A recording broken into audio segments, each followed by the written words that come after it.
The scarf of Kunbatar's summary of episode 8 after witnessing Elena's laughter with another man. Arseny withdrew completely. His inner monologues dominated, and he sought comfort only in the scarf that had once symbolized hope. Nights were spent whispering her name into the darkness, and days were long walks through the mountains, where solitude became both a punishment and a refuge. The boy who had once loved openly now existed in the shadows of memory. This is the true story of one of our viewers' family members. Episode 9. The years of shadows. Time stretches differently for those who live in shadows. One day melts into another, a blur of cold mountains, empty paths, and echoes that refuse to fade.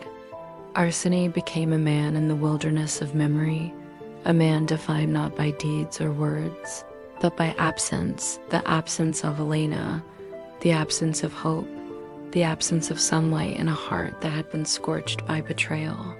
He wandered through Kunbatar as he always had, but now the village seemed smaller, quieter, almost indifferent to the passage of years. The market continued its endless clamor, children ran through dusty streets, and mothers called to sons, but Arseny existed outside it all. He watched from the edges, invisible yet present, observing life unfold as if through a glass, untouched and untouchable. The scarf remained his anchor. Its threads had faded with time, the fabric worn thin by constant touch and the passage of countless days. Yet it was still the one tangible link to a past he could neither forget nor repair. At night, he would hold it to his face and press it against his chest, inhaling the faint scent that had once belonged to hope, now only carrying memory and loss. He aged quietly. His shoulders slumped, his hair grayed, and the creases in his face deepened. The muscles hardened by years of tending sheep softened, his hands no longer strong but still capable of holding the scarf with devotion. The villagers whispered occasionally, "The shepherd boy has become a man of shadows." They did not know that he was not entirely a man of shadows, for within those shadows lived the flame of what had once been love, stubborn and unyielding. Arseny's life became a series of routines designed to sustain him without fully living. Each morning, he would rise with the sun, tend the small flock that had replaced those of his youth, repair fences, and gather firewood. The mountains were his companions, indifferent but consistent. He walked their ridges and valleys not for joy but for familiarity, for the way they bore witness to time and endurance without judgment. The scarf traveled with him always. When he slept, it lay beneath his pillow. When he walked, it hung from his coat. Even when the wind tore at his clothes and the cold bit into his flesh, he pressed it closer, as though it could ward off the frost both outside and inside.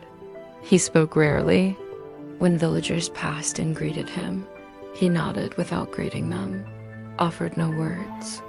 Occasionally, someone would attempt conversation, and he would answer with brief, careful phrases, but never more. The sound of human speech felt intrusive, too heavy, too bright against the dark backdrop of his interior world. At times, he imagined Elena, in the quiet, in the hush of dawn or dusk. She appeared to him not fully, not in reality, but in fragments. A flash of laughter, a glimpse of hair, a tilt of the head. He would reach for her in these visions, clutching the scarf as if it could bridge the impossible gap between memory and presence. "Why did you leave me?" he would whisper. "Was it me, or was it the world that pulled you away?" No answer came. The mountains did not answer. The sheep did not answer.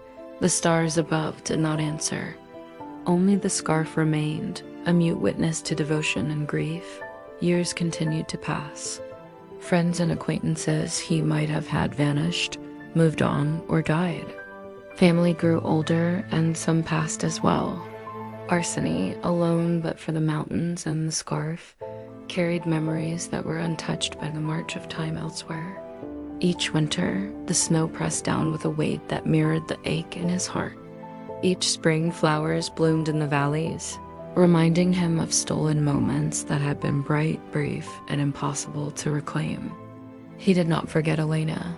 Her presence was etched permanently into the contours of his mind. He remembered every word, every smile, every touch, even the ones that had betrayed him. They were stitched into his soul, and though they caused pain, they also reminded him that he had once loved truly and completely. Loneliness became a companion as constant as the wind and the ridges. He spoke to no one, trusting no one. Yet in the deepest hours of the night, he allowed himself small conversations with the scarf, whispering things he could never tell another human being.